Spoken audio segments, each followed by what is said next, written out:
Welcome to Maya's kitchen.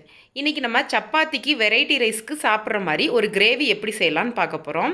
நம்ம வீட்டில் காய்கறி இல்லாத நேரத்தில் அதே நேரத்தில் கொஞ்சம் வித்தியாசமாக சாப்பிட்ணுன்னு நினைக்கிறப்ப இந்த கிரேவியை செஞ்சு பாருங்கள். டேஸ்ட் ரொம்ப நல்லாயிருக்கும். வாங்க வீடியோக்குள்ளே போகலாம்.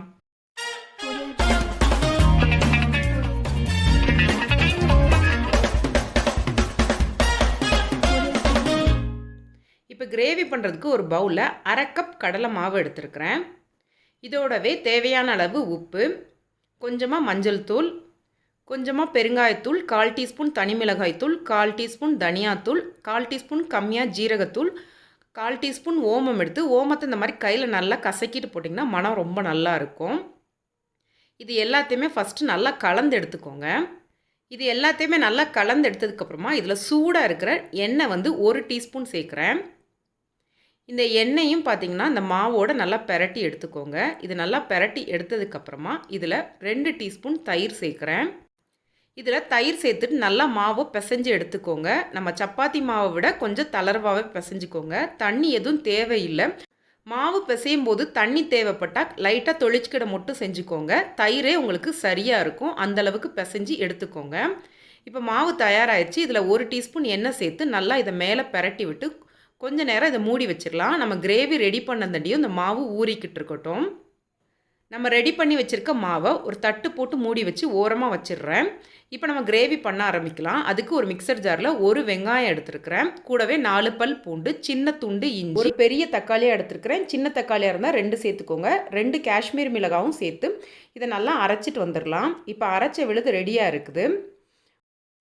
இப்போ கிரேவி பண்ணுறதுக்கு ஒரு பேனில் 2 டீஸ்பூன் எண்ணெய் சேர்த்துருக்குறேன். எண்ணெயோடவே 2 டீஸ்பூன் நெய்யும் சேர்த்துக்கோங்க. டேஸ்ட் ரொம்ப நல்லாயிருக்கும். இதில் 1/4 டீஸ்பூன் ஜீரகம், 1 பச்சை மிளகாவை கீரல் போட்டு சேர்த்துருக்குறேன். நம்ம அரைச்சி வச்ச விழுதும் கூடவே கொஞ்சம் தண்ணி கலந்து நல்லா வதக்கி எடுத்துக்கோங்க. இந்த வெங்காயமும் தக்காளி, இஞ்சி பூண்டு பச்சை வாசனை மாறுற அளவுக்கு நல்லா எண்ணெய் பிரிகிற அளவுக்கும் வதக்கி எடுத்துக்கோங்க.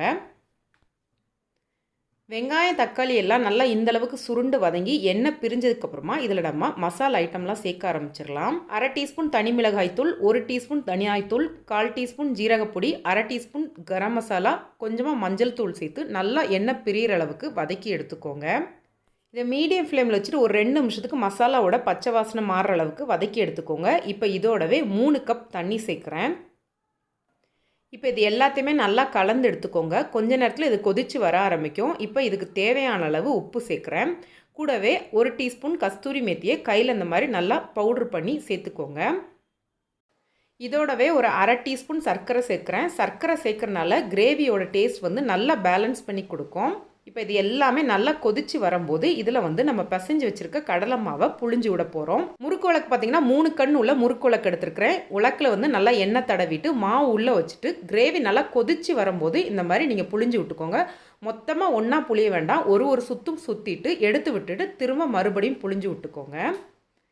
திரும்ப இது எல்லாமே நல்லா கொதித்து வந்ததுக்கப்புறமா இதை லோ ஃப்ளேமில் வச்சு மூடி வச்சு ஒரு 15 நிமிஷத்துக்கு வேக வச்சு எடுத்துக்கோங்க. நல்லா இதை மூடி வச்சு 15 நிமிஷத்துக்கு வேக வச்சிங்கன்னா கடலை மாவு நல்லா வெந்து வர ஆரம்பிச்சிரும். இப்போ 15 நிமிஷம் கழித்து பார்த்திங்கன்னா கிரேவி நல்லா கெட்டியாகி எண்ணெயெல்லாம் பிரிஞ்சு வர ஆரம்பிச்சிரு. இப்போ இதில் கொஞ்சமாக கொத்தமல்லி இலை தூவிட்டு கேஸ் ஆஃப் பண்ணிடுறேன். சூப்பரான ரொம்பவே வித்தியாசமான டேஸ்ட்டில் கிரேவி தயாராகிருச்சு.